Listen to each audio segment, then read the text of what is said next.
I covered smoke and molotovs in the previous video, now onto the high explosive grenades. When they explode, you can see that the debris and smoke generated is far harder to see through when both shader and effect detail is set to high. It also takes longer to fade out completely.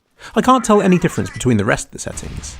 The clips shown here are an average of 8 different explosions to try and get a fairer result, which is why they might look a bit blurrier than they do in game. I also blew myself up in the name of science and got the same result. With both settings on high, the smoke lingered for so long that I had stopped filming the other settings by the time it cleared completely.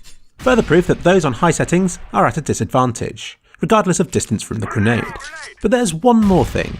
Certain ground materials throw more material into the air than others. If it explodes on snow, grass, dirt or gravel, a large cloud will shoot up into the sky before settling slowly.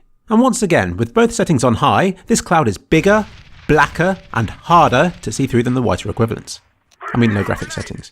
But these bigger clouds, with the exception of snow, all fade away at the same rate, even on higher settings. Interestingly, there's no big cloud effect with sand, which I suspect is the most common surface to be blown up in CSGO.